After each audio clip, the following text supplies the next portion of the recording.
Welcome back. We are joined today. Selamat datang kembali. Hari ini kita bersama Alex Cranor, seorang penulis, analis pasar, dan mantan manajer hedge fund, untuk membahas pandangannya tentang perubahan politik dan ekonomi di dunia. Terima kasih sudah kembali hadir di program ini. Thank you for coming back on the program. Selalu Tumurjanega bergabung Anda, Glenn Deason. Terima kasih atas tour. So, I was thinking today though. Tadi saya sempat berpikir, betapa mudahnya kita terbawa oleh semua peristiwa sehari-hari ini, karena begitu banyak hal terjadi di dunia dengan kecepatan luar biasa. Kita melihat adanya nota kesepahaman antara Amerika Serikat dan Iran, yang menurut saya merupakan kekalahan yang memalukan bagi Amerika Serikat. Ini perubahan besar dalam sejarah Amerika. Saya bisa bilang, saya belum pernah melihat hal seperti ini sebelumnya. Dan hal ini bisa mengubah bukan hanya kawasan itu, tapi juga berdampak pada dunia secara keseluruhan. Kita juga melihat NATO semakin terlibat langsung dalam serangan ke wilayah Rusia, yang menurut saya, atau sesuai perkiraan saya, dalam waktu yang tidak terlalu lama lagi, akan memicu respons dengan konsekuensi yang sulit diprediksi dan sulit dikendalikan. Unforeseeable and uncontrollable consequences. So overall, I think, Secara keseluruhan, menurut saya, ya, perubahan dalam tatanan dunia sekarang ini cukup jelas terlihat. Era pasca Perang Dingin, atau bisa dibilang era hegemon yang dipimpin Amerika Serikat di bawah panji demokrasi liberal, sudah jelas berakhir. Dan sekarang kita melihat begitu banyak konflik lain. Saya ingin tahu, bagaimana Anda melihat keterkaitan antara perang melawan Iran, perang melawan Rusia, dan perang ekonomi melawan Tiongkok. Bagaimana Anda menyatukan semua konflik ini? Tentu saja, masing-masing punya perangnya sendiri. Tapi pada dasarnya semuanya saling terhubung. Maaf, ini memang pertanyaan yang besar. Sorry, very big question. Yeah. No, that's a great, very important question.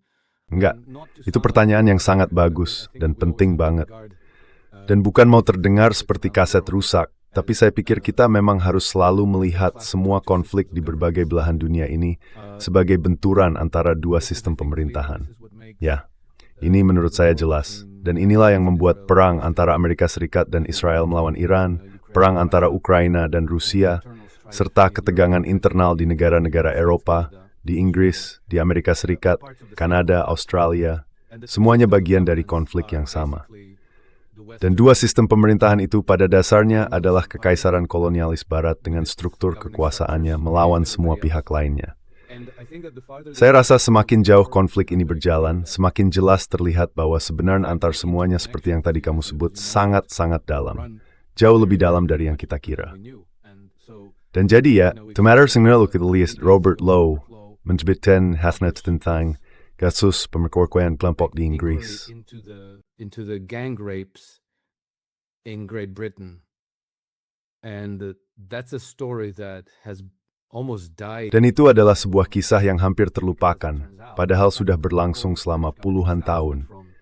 Karena ternyata hampir seluruh lembaga pemerintahan Inggris, mulai dari polisi di jalan, layanan sosial, layanan kesehatan nasional, dewan-dewan lokal, kementerian, media, sampai ke kantor Perdana Menteri dan keluarga kerajaan, semuanya terlibat dalam konspirasi ini. Dan sekarang kita bisa melihatnya dengan jelas, karena laporan itu mengungkapkan sesuatu yang mungkin merupakan kejahatan terbesar dalam sejarah Inggris terhadap rakyatnya sendiri. Media arus utama tidak mengatakan apa-apa tentang hal itu. Mereka mengabaikannya. Keluarga kerajaan, sudah 3 hari berlalu, mereka juga tidak mengeluarkan pernyataan apapun. Mereka benar-benar diam. Menurut saya, itu sendiri sudah berbicara lebih keras daripada apapun yang bisa mereka katakan sekarang. Jadi kembali mereka benar-benar berada di sana untuk melihat bertuah. If you really are there to represent your people, to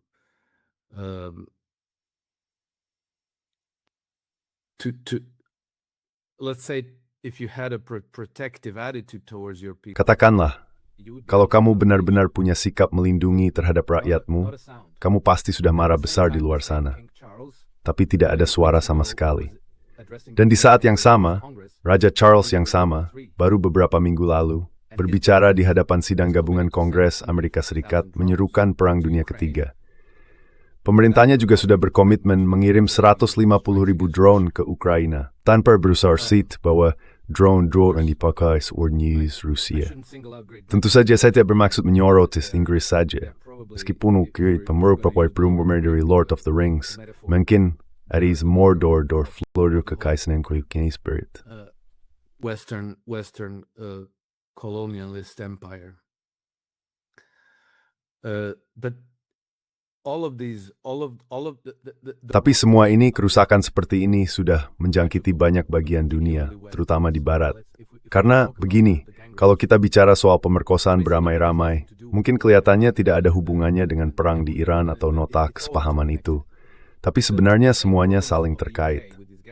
Masalah yang sama di Inggris dengan kasus pemerkosaan beramai-ramai juga terjadi di tempat lain, seperti Prancis, Belgia, Jerman, Swedia, Norwegia, Islandia, dan Irlandia. Polanya hampir persis sama.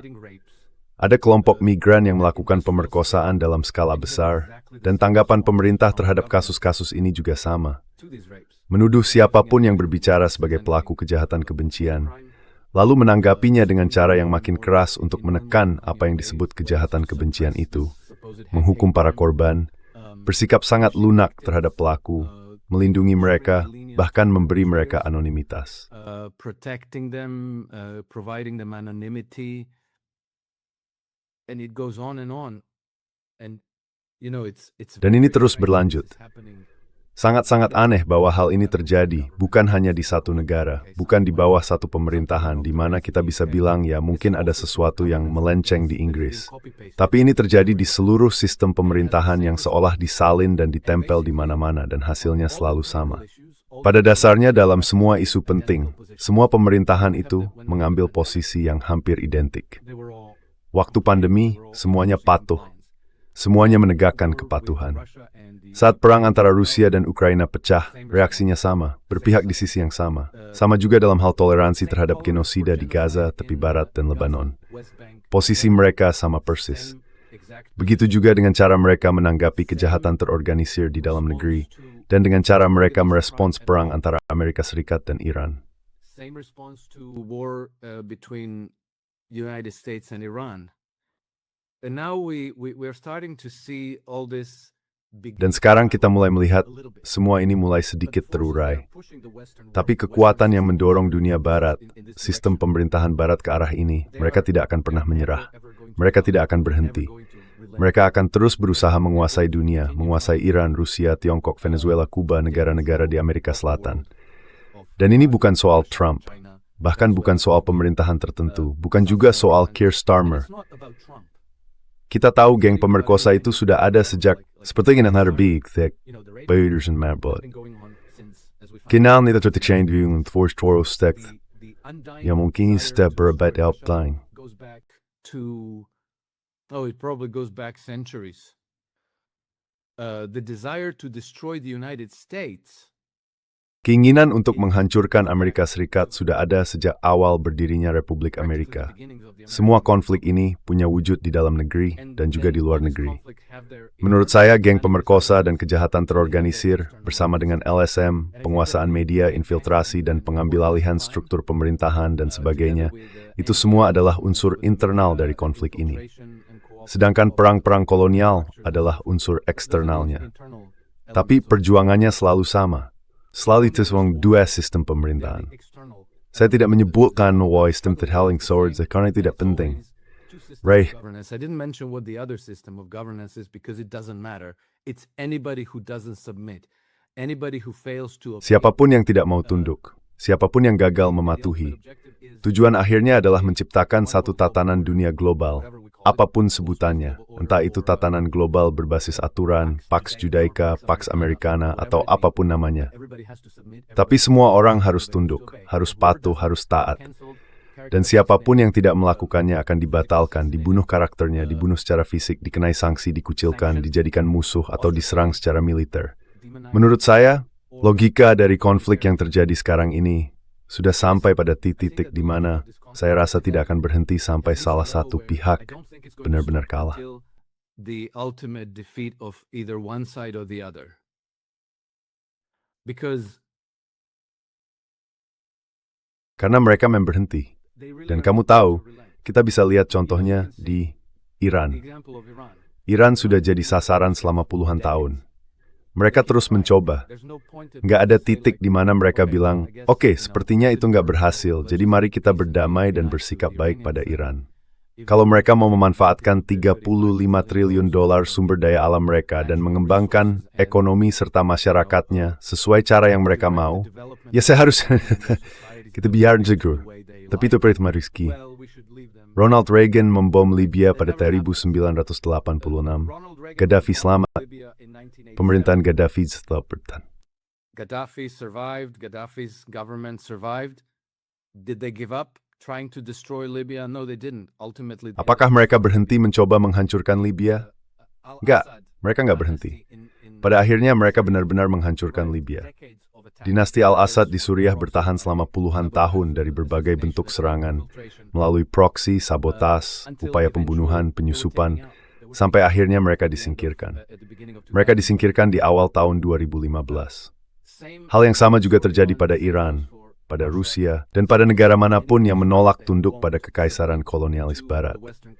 Dan pihak Tiongkok sadar, pada akhirnya mereka juga ada di daftar sasaran.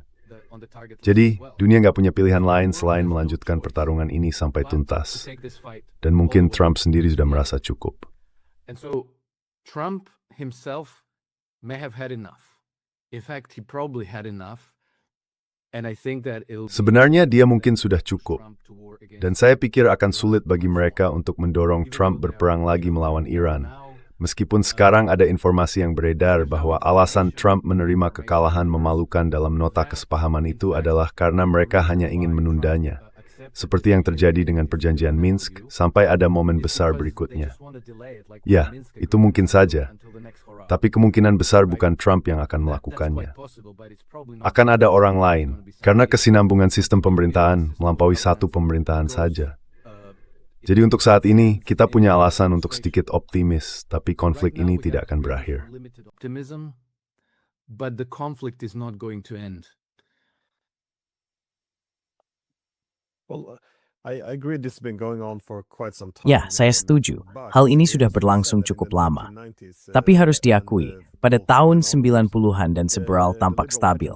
Maksudnya, ada konsentrasi kekuasaan yang stabil dan tidak dipertentangkan. Rezim demokrasi liberal juga, bukan hanya nilai-nilainya, tapi juga slogannya, tidak benar-benar dipersoalkan. Semua itu dianggap memberi legitimasi penting bagi pihak yang berkuasa.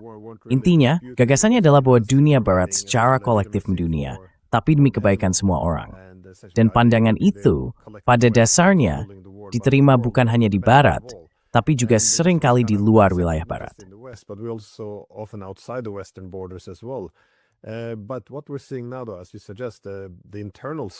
Tapi yang kita lihat sekarang, seperti yang kamu bilang, konflik internal ini, menurut saya, sama pentingnya dengan perang di luar negeri.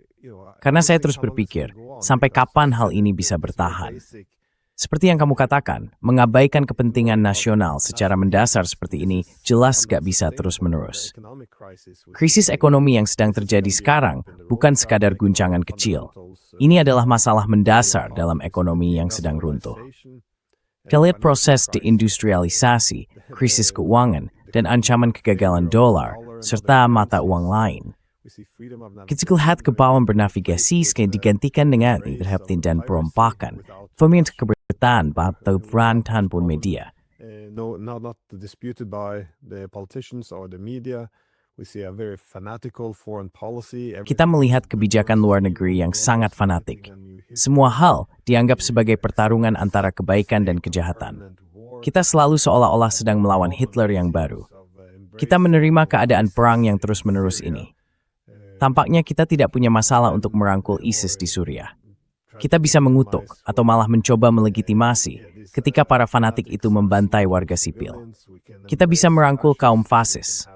Kita bahkan bisa melihat orang yang secara terbuka membuat pernyataan yang mendukung Hitler, memakai simbol-simbol fasis, dan reaksi pertama mereka adalah mencari alasan untuk membenarkannya.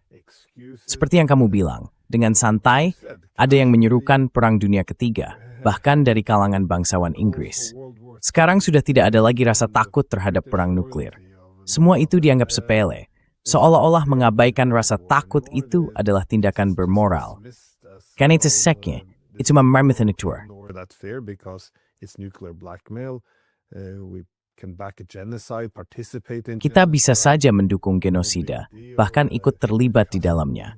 Seolah nggak ada masalah besar. Kepercayaan terhadap media sedang runtuh.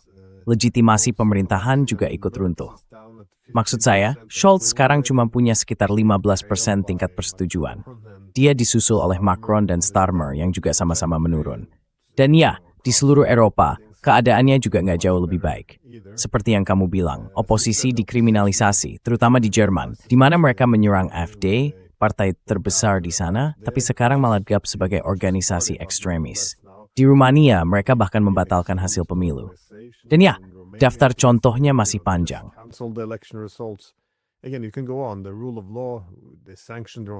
Supremasi hukum.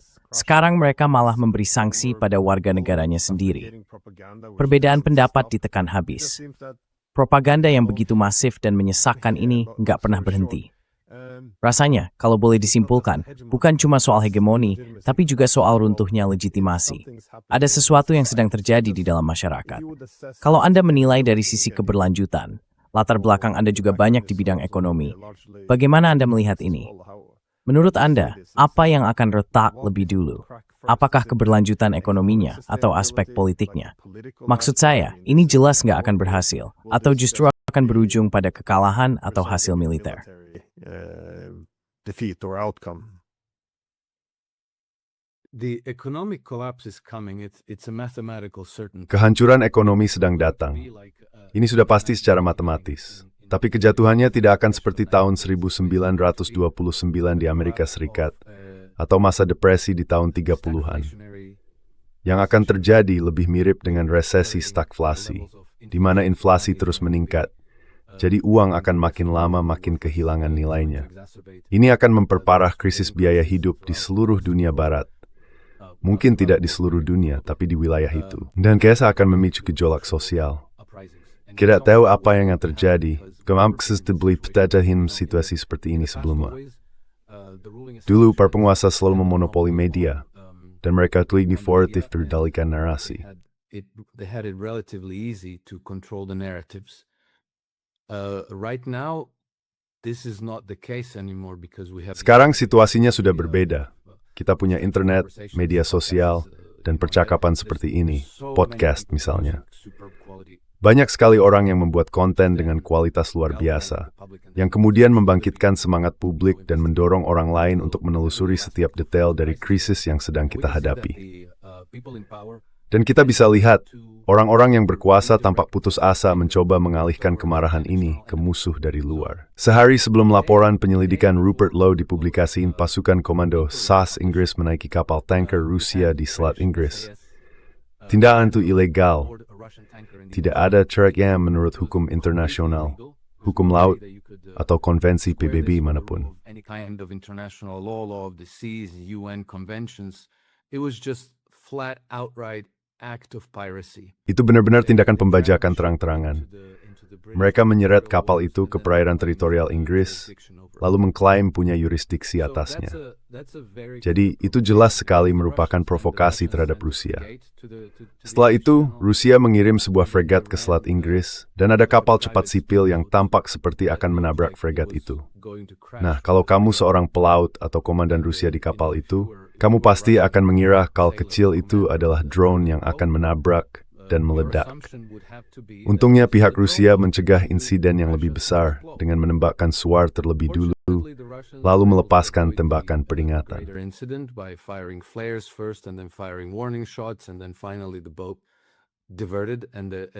Dan akhirnya kapal itu berbelok dan tidak ada konsekuensinya.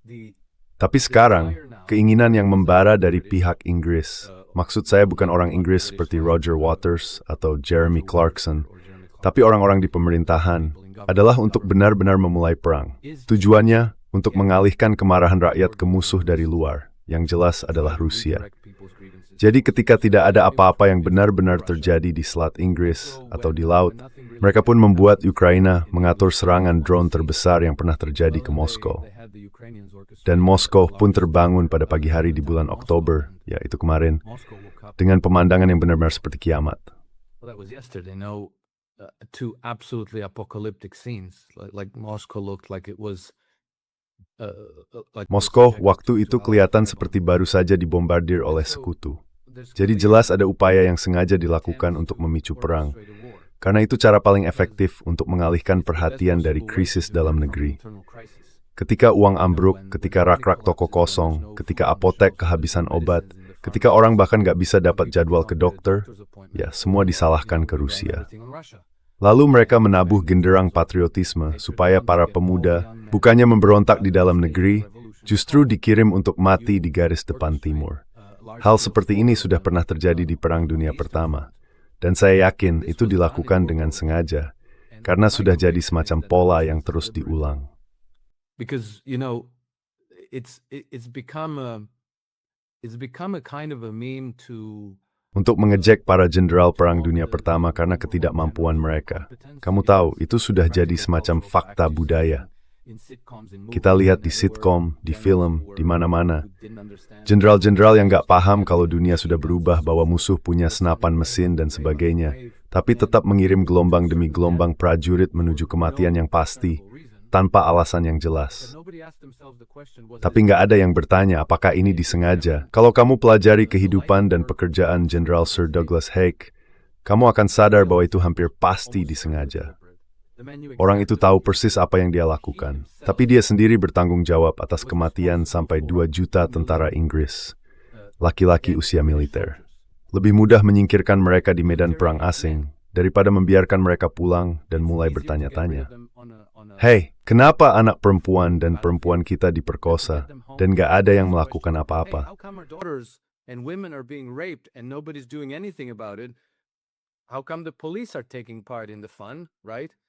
Kok bisa polisi ikut-ikutan bersenang-senang ya?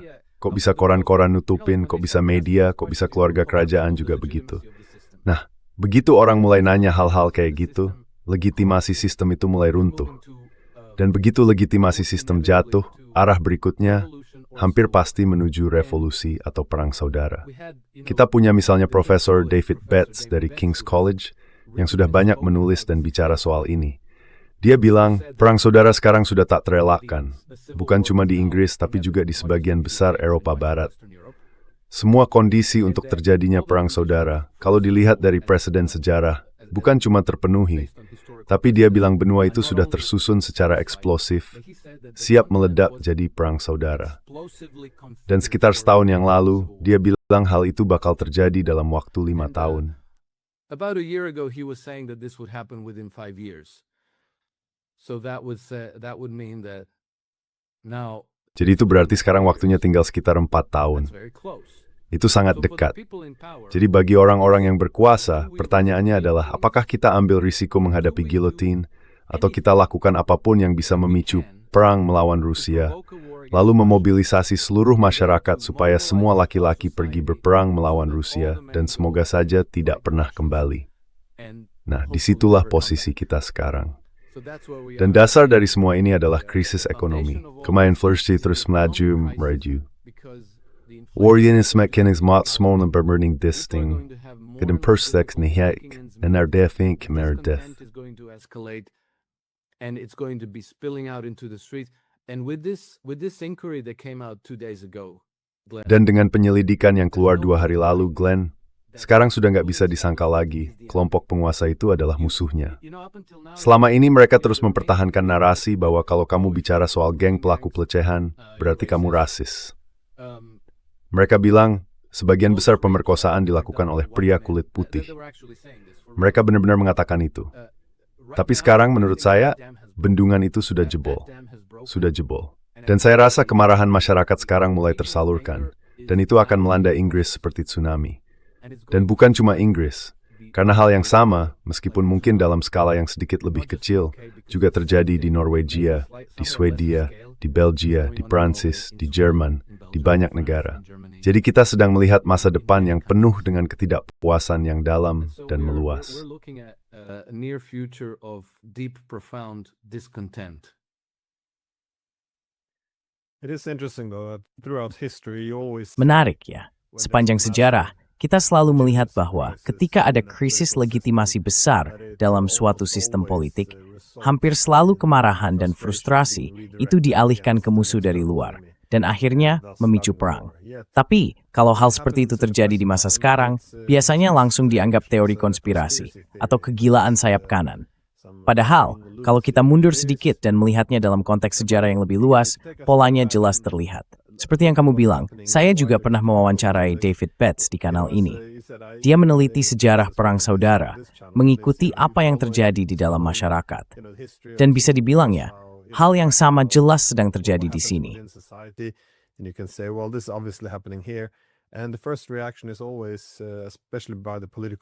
Dan reaksi pertama itu selalu sama, terutama dari kalangan media politik arus utama, seperti, bagaimana bisa kamu berani? Sekarang kamu dianggap memprovokasi mendorong hal itu, karena dengan mengatakan bahwa otoritas itu tidak sah, kamu menyebarkan gagasan itu. Jadi aneh sekali, tidak ada ruang untuk benar-benar membahas apa yang sedang terjadi di masyarakat. Karena seperti yang kamu bilang, ini sudah tidak bisa disangkal lagi. Krisis ekonomi, krisis legitimasi, buruknya tata kelola, kebijakan luar negeri yang sembrono. Kebohongan tentang identitas mereka berperang dengan Iran, Rusia, dan mungkin juga dengan Tiongkok. Semua ini anda bertanya. Tapi tetap often inti kritik itu. There's no room for recognizing the criticism, and it's quite crazy. Dan ya, itu benar-benar gila. Tapi bagaimana menurutmu? Soal yang kamu sebut tadi tentang pengeboman di Moskow, itu hal lain yang benar-benar sulit saya pahami. Maksud saya begini, negara-negara barat ini setiap hari pamer, membanggakan diri tentang berapa banyak drone yang mereka produksi. Bagaimana mereka membantu dengan intelijen, menentukan target serangan, bahkan mendorong serangan yang lebih dalam ke wilayah Rusia. Itu memang tujuan mereka. Mereka ingin punya lebih banyak serangan jarak jauh, ingin memproduksi senjata-senjata ini secara massal untuk menyerang Rusia. Tapi kalau kita bertanya, sebenarnya ini semua mau dibawa kemana? Bagaimana mungkin ini tidak membuat kita ikut terlibat?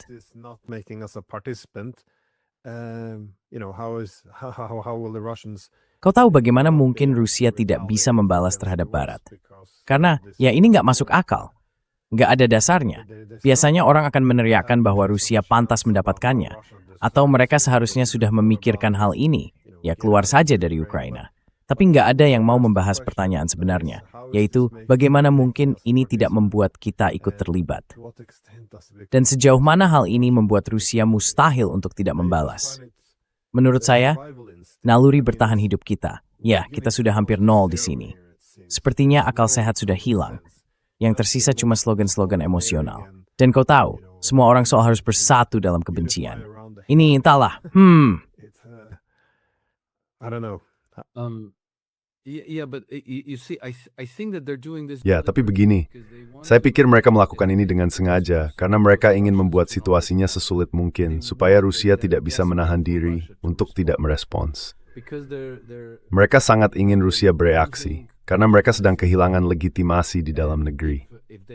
Dan kalau mereka bisa memicu perang dengan Rusia, menang atau kalah itu nggak penting. Mereka tahu mereka nggak akan menang. Tapi efeknya bisa membuat rakyat bersatu di balik bendera. Tahu kan maksud saya? Karena sekarang tanpa perang, lihat saja kondisi keluarga kerajaan Inggris. Mereka punya waktu 3 hari untuk bicara soal pemerkosaan massal terhadap gadis-gadis Inggris di wilayah mereka sendiri, tapi mereka sama sekali tidak mengatakan apa-apa.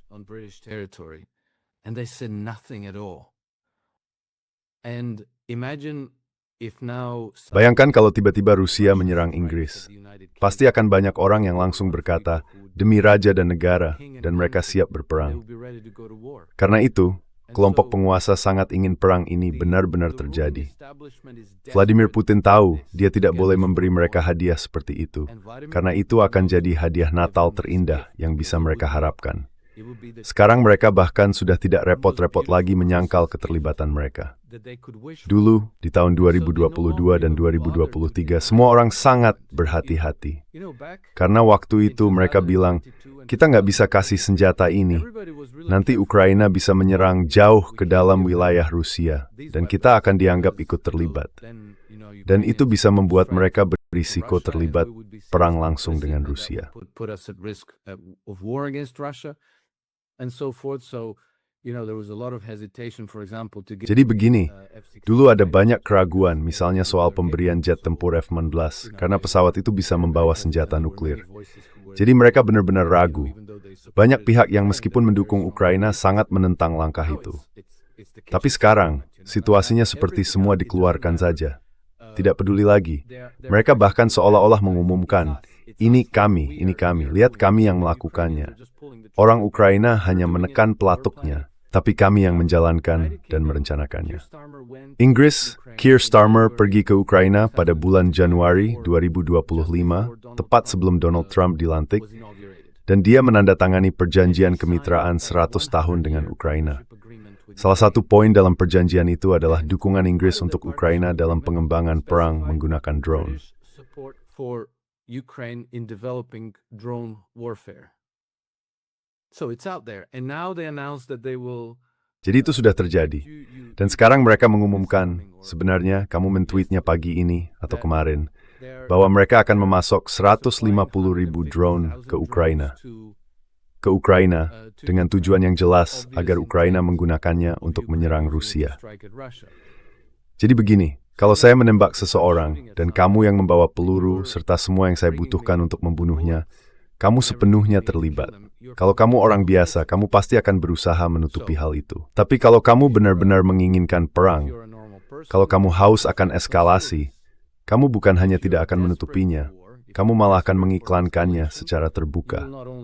Dan disinilah kita sekarang. Ini menimbulkan masalah, karena Vladimir Putin paham permainan ini, dan dia tidak akan memberikan hadiah itu kepada mereka.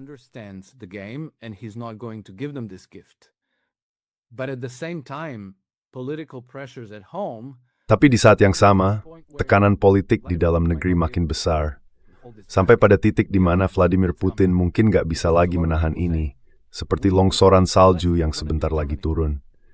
Karena banyak orang yang bilang, kita harus kasih mereka pelajaran, kita akan nuklir Jerman, seperti yang disarankan Karaganov. Dan inilah yang sangat diharapkan oleh pihak Barat. Mereka mungkin bisa memaksa Putin bertindak, karena kalau serangan drone seperti yang kita lihat kemarin terus terjadi berulang-ulang, Rusia nggak mungkin diam saja. Jadi sekarang kita benar-benar ada di situasi yang sangat berbahaya. Perang ini, eskalasi menuju Perang Dunia Ketiga justru dipicu oleh para pemimpin kita sendiri. Orang-orang seperti Merz, Macron, Starmer, dan juga Mark Carney. Jangan lupakan dia juga.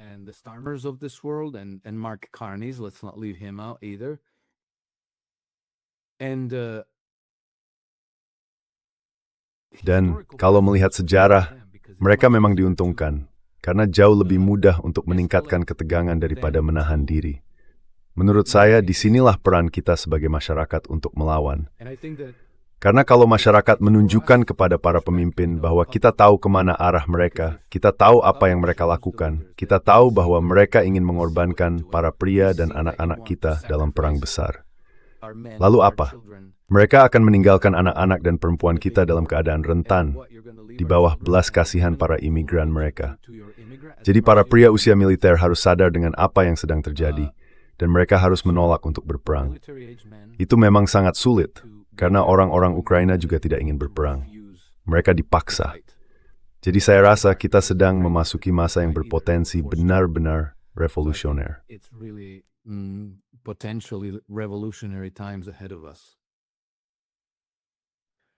Well, that's a good point. Ya, itu poin yang bagus. Maksud saya, sekarang ini masyarakat memang tidak ingin berperang, misalnya melawan Rusia atau Tiongkok, Iran, atau siapapun. Tapi menurut saya, sikap itu bisa berubah begitu Rusia mulai melakukan pembalasan. Seperti yang tadi Anda bilang, soal Ukraina. Banyak orang lupa bahwa dari tahun 91 sampai 2014, hanya sebagian kecil warga Ukraina yang benar-benar ingin bergabung dengan NATO. Dalam setiap jajak pendapat, hasilnya selalu menunjukkan hal yang sama. Kalau mereka diberi pilihan untuk menentukan kemitraan keamanan, mana yang akan mereka pilih?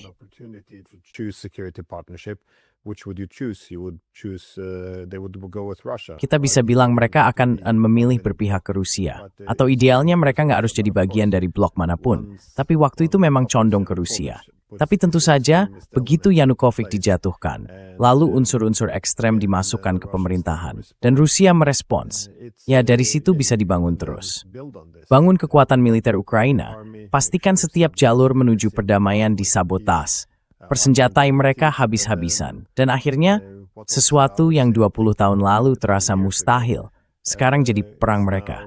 Jadi kenapa nggak mungkin juga membuat orang Eropa, laki-laki Eropa, ikut berbaris untuk berperang dan mati? Ya, betul-betul banget. Exactly.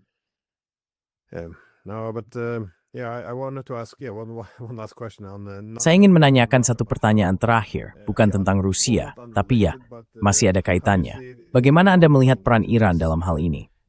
Sulit dipercaya bahwa Amerika benar-benar menerima semacam penyerahan permanen. Menurut Anda, apakah ini hanya langkah untuk mengatur ulang strategi, atau mereka memang sudah menyadari bahwa Iran tidak bisa dikalahkan di sini? Jadi apakah mereka sedang menerima kenyataan, atau bagaimana Anda menilai nota kesepahaman ini? I think there's no question that they will try to regroup, but Saya rasa nggak diragukan lagi, mereka akan berusaha untuk menyusun ulang kekuatan. Tapi itu belum tentu soal Trump. Intinya, ini nggak akan berhenti.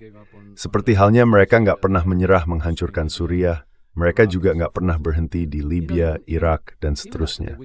Dan bahkan setelah mereka menarik diri dari Afghanistan, banyak komentar dari kalangan penguasa yang bilang, kita akan harus kembali ke Afghanistan. Bahkan Trump sendiri di awal masa jabatannya, sempat bilang dia ingin menguasai kembali pangkalan Bagram. Dan tak lama setelah penarikan pasukan, Leon Panetta muncul di televisi dalam wawancara kalau nggak salah di acara 60 Minutes atau yang sejenis, dan dia bilang pada akhirnya kita akan harus kembali ke Afghanistan. at some point we're going to have to go back to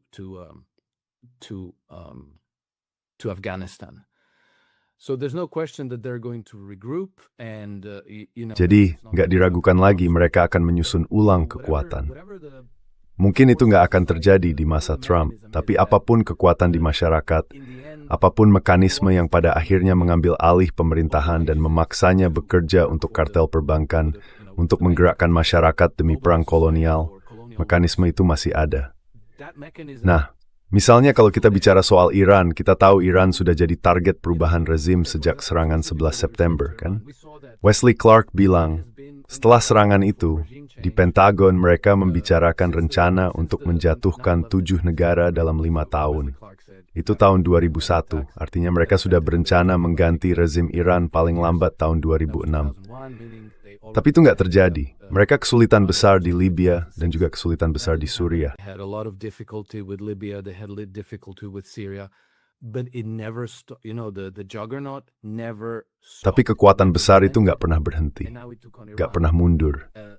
Dan sekarang mereka berhadapan dengan Iran. That they're not going to start. Kekalahan di perang pertama bukan berarti mereka nggak akan mulai lagi. Mungkin ya untuk sementara perang nggak jadi pilihan. Tapi mereka masih punya sabotas, pembunuhan, perang untuk mengganti rezim, revolusi warna, sanksi, dan semua itu nggak akan hilang. Saya rasa orang Iran nggak naif. Mereka tahu ini akan mengarah ke mereka. Tapi pada akhirnya, pertarungan ini itu kan di bidang ekonomi. Karena pemerintah Bashar al-Assad berhasil bertahan dari perang antara tahun 2015 sampai 2019. Mereka bertahan, mereka menang. In 2019, they survived the war. They prevailed. They won with the help of the Russians. Mereka menang dengan bantuan dari Rusia. Tapi negara itu hancur karena sanksi ekonomi. Ekonominya benar-benar runtuh. Akibatnya masyarakat jadi sangat rentan dan mudah dimasuki kepentingan asing yang bisa menyusup dengan membawa tas berisi uang tunai. Bayangkan ada hakim, kepala polisi, atau jenderal militer yang gajinya cuma $50 sebulan. Lalu datang seseorang dari MI9 dengan tumpukan uang $100. Itu bisa membuat banyak hal berubah. Mereka bisa merusak sistem pemerintahan dan membuatnya begitu lemah. Sampai sedikit tekanan saja bisa menjatuhkannya. Dan karena itu bahkan Ghalibaf yang dikenal sangat keras di Iran mengatakan bahwa kita harus mulai fokus pada masalah ekonomi. We have to turn our attention to issues of economy. Fortunately, today I think that the struggle is Untungnya, menurut saya sekarang perjuangan ini sudah cukup terbuka dan cukup kritis, sehingga Tiongkok dan Rusia paham betul soal ini. Mereka akan membantu Iran sebisa mungkin supaya ekonomi Iran tetap hidup, bisa berkembang, dan rakyatnya bisa hidup dengan layak. Tujuannya jelas untuk mencegah agar pemerintahan Iran tidak jatuh ke tangan kekaisaran kolonialis Barat.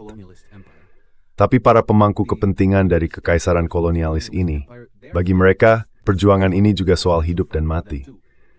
Mereka tidak tahu bagaimana melakukan hal lain selain menjajah bagian-bagian dunia, mengalirkan kekayaan itu ke bank-bank raksasa mereka di Wall Street, di City of London, dan di Paris, lalu memanipulasi sistem politik di semua negara barat agar terus berperang.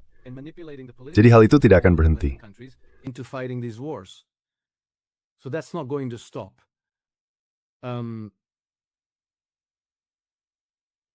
I'm optimistic that Saya optimistis Iran akan bertahan. Pemerintah Iran akan mampu melewati situasi ini. Kemungkinan besar pemerintahan Trump sudah kehilangan selera untuk berperang. Tapi mereka mungkin akan melakukan hal lain. Menurut saya, mereka kemungkinan besar akan mengacaukan pelaksanaan kesepakatan apapun. Mereka akan bilang, misalnya, oh ya, dana 300 miliar untuk rekonstruksi dan pembangunan kembali Iran itu, ternyata ada banyak kendala dan masalah hukum, jadi sanksi tidak bisa langsung dicabut begitu saja. Jadi pada dasarnya mereka akan menunda-nunda selama mungkin. Sementara itu, konflik antara Iran dan Israel kemungkinan besar akan terus berlanjut. Amerika Serikat juga akan terus mendukung Israel, kalau tidak secara terbuka, ya secara diam-diam.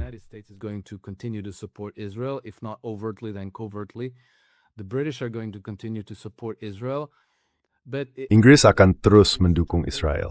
Tapi menurut saya, dalam masa sementara ini, keseimbangan kekuatan akan lebih berpihak pada Iran dan berlawanan dengan Israel. Hasil akhirnya nanti akan sangat bergantung pada faktor ekonomi dan juga pada apakah Iran bisa mengembangkan ekonominya serta memberikan tingkat kesejahteraan yang layak bagi rakyatnya, meskipun sanksi akan tetap berlanjut. Memang sebagian sanksi mungkin akan dicabut, tapi seringkali, bahkan jurisdiksi beres dan paut menangguhkan sanksi di verdroti. Lembaga lima yang bertugas itu tetap melaksanakan. Implementing the sanctions, they continue to implement them. So, the Iranians are going to still find it very difficult to export. Iran masih akan sangat kesulitan itu mengekspor minyak kemanapun selain ke Tiongkok atau ke negara-negara yang menerima pembayaran dalam yuan, mata uang Tiongkok. Jadi hal itu akan terus berlanjut. Hasil akhirnya akan sangat bergantung mampuok Rusia dari selain untuk berdagang dengan Iran dan membantu ekonomi Iran berkembang. Kalau bicara soal yurisdiksi Barat, saya rasa tidak diragukan lagi mereka akan terus melanjutkan pendekatan kolonialis yang agresif dalam mengatur dunia. Mereka mungkin akan mencoba menyusun ulang strategi, membangun kembali keberanian dan tekad, dengan menargetkan pihak yang lebih lemah seperti Kuba. Jadi, ini akan menjadi konflik lintas generasi, itu sudah pasti.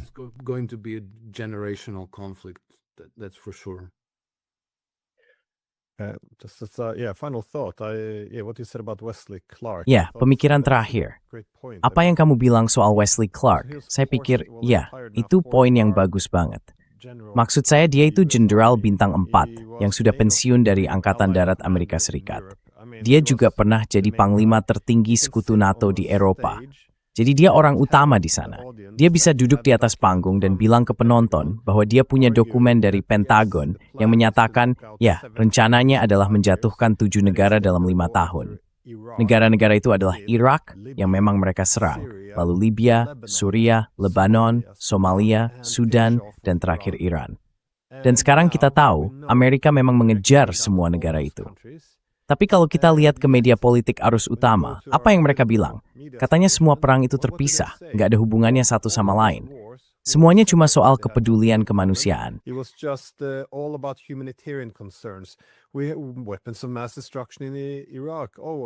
Kita dulu bilang ada senjata pemusnah massal di Irak. Lalu ada alasan kemanusiaan di Libya. Karena, ya katanya para elit politik kita begitu berbelas kasih pada rakyat Libya atau Suriah. Sekarang katanya lagi, kita harus menyelamatkan para perempuan malang di Iran dari rezim mereka. Semua itu jelas terlihat di depan mata, Tapi anehnya, sama sekali nggak mengubah narasi yang dibangun. Dan menurut saya, hal yang sama juga terjadi dengan perang di Ukraina. Direktur CIA, William Burns, bukan cuma punya kabel diplomatik yang bocor, tapi dia sendiri menulis di bukunya bagaimana dia sudah memperingatkan apa yang akhirnya benar-benar terjadi. Dia bilang, kalau NATO mencoba menarik Ukraina ke dalam pengaruhnya, maka hal yang bisa diprediksi pasti akan terjadi.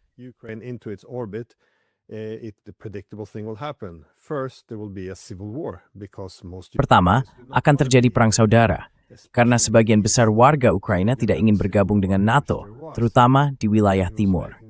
Jadi, akan ada perang saudara, dan memang itu yang terjadi. Lalu dia menjelaskan pada titik itu, Rusia akan turun tangan dengan enggan untuk membelah Donbas dan warga Ukraina di timur. Mereka sebenarnya tidak ingin melakukannya, tapi mereka tidak melihat pilihan lain. Sekali lagi, persis seperti yang terjadi.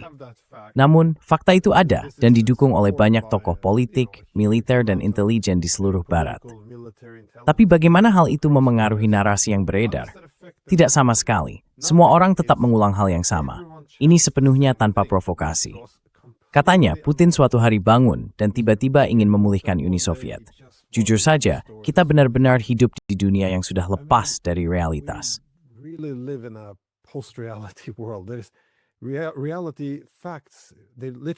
Kenyataannya, fakta-fakta itu sekarang sama sekali nggak berpengaruh lagi terhadap narasi.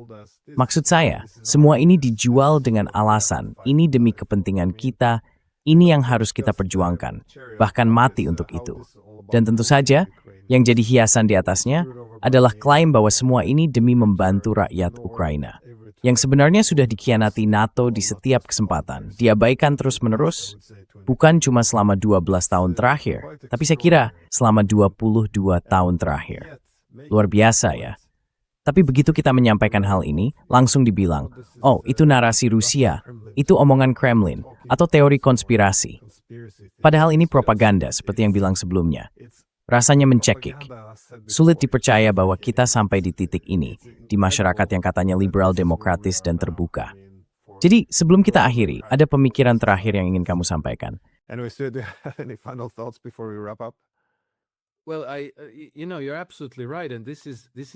Ya, benar sekali. Dan mungkin inilah inti dari masalahnya. Saya pikir Vladimir Putin memang tepat ketika menyebut Barat sebagai kekaisaran kebohongan. Karena memang itulah kenyataannya, sebuah kekaisaran kebohongan. Kasus-kasus yang tadi Anda sebutkan menunjukkan betapa sulitnya meyakinkan seseorang ketika gajinya bergantung pada ketidaktahuannya terhadap sesuatu. Jadi, kita punya struktur pemerintahan yang diisi oleh orang-orang yang dibayar untuk tidak memahami hal-hal mendasar. Dan bahkan kalau mereka memahaminya, mereka menolaknya. Karena mereka tidak akan bisa terus melayani sistem ini kalau mereka menerima kebenaran. Jadi mereka harus memeluk kebohongan. Dan kita punya contoh yang sangat nyata tentang hal ini. Tepat sebelum pecahnya perang di Ukraina, ada latihan militer yang diadakan di India. Di sana hadir juga pejabat-pejabat NATO, dan salah satunya adalah seorang Laksamana Angkatan Laut Jerman, Laksamana Kai-Achim Schönbach. Admiral Kai-Achim Schönbach. And there's a video of this discussion. Ada sebuah video dari diskusi itu di sebuah meja bundar besar bersama para petinggi militer lain, termasuk dari India. Saat itu, mereka membahas krisis di Ukraina, yang waktu itu hampir meledak jadi perang. Dia bilang, solusi berbiaya rendah untuk krisis ini sebenarnya sederhana. Akui dan hormati kekhawatiran Rusia soal keamanan, tanggapi dengan serius, dan cari cara untuk membuat kesepakatan dengan Rusia yang bisa menjawab kekhawatiran keamanan mereka yang sah. Kariernya langsung berakhir hari itu juga. Dia langsung dipecat. Dia sempat mencoba menarik ucapannya, tapi tidak. Dia tetap disingkirkan. Dan orang yang akan menggantikannya nanti pasti seseorang yang akan bilang ya pada perang, yang bersikap jingois, yang akan terus menyebarkan kebohongan, dan yang tahu betul bahwa kalau dia sampai mengakui kebenaran dan kenyataan, maka nasibnya akan sama. Dia akan disingkirkan.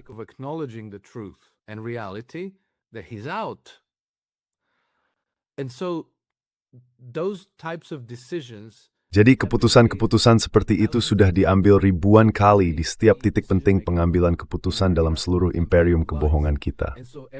Setiap titik pengambilan keputusan diisi oleh orang-orang seperti ini. politisi, jenderal, hakim, polisi, agen intelijen, dan sebagainya. Akibatnya kita punya Presiden Uni Eropa seperti Ursula von der Leyen. Kita punya Komisaris Urusan Luar Negeri, Kaja Kallas, yang menurut saya satu-satunya kualifikasinya dalam hidup adalah Rusofobia yang fanatik dan tak bisa disembuhkan. Seluruh sistem kit seperti itu. Tapi saya pikir bagian yang memberi harapan adalah bahwa semua itu cuma lapisan tipis di permukaan. Di bawahnya, orang mudar, apa yang sebenarnya terjadi. Jadi, masih harus kita lihat apakah mereka akan bisa melakukan terhadap rakyat Eropa hal yang sama seperti yang mereka lakukan terhadap Ukraina. Memaksa pria usia militer untuk berperang melawan kehendak mereka sendiri. Military age men to war against their will. And that I think we have to push back. Dan saya pikir kita harus melawan hal itu dengan segala yang kita punya. Karena ini adalah perbedaan antara damai dan perang. Ini perbedaan antara anak-anakmu yang hidup di rumah, atau mereka yang gugur di bawah bendera negaranya, seperti ratusan ribu, mungkin lebih dari 1 juta orang tua Ukraina sekarang alami. Jadi inilah yang sebenarnya dipertaruhkan dalam konflik ini. Langsung menyentuh setiap orang yang hidup di dunia barat, termasuk di Amerika Serikat. Mungkin orang Amerika tidak akan ikut berperang melawan Ukraina, tapi persiapan yang sama sedang dilakukan oleh struktur kekuasaan yang sama untuk akhirnya menghadapi Tiongkok. Trump tidak mau melakukannya. Tapi setelah Trump, akan ada orang lain yang berkuasa. Mungkin seseorang seperti Antony Blinken atau Jake Sullivan, orang semacam itu. Anthony Blinken or Jake Sullivan, somebody like that.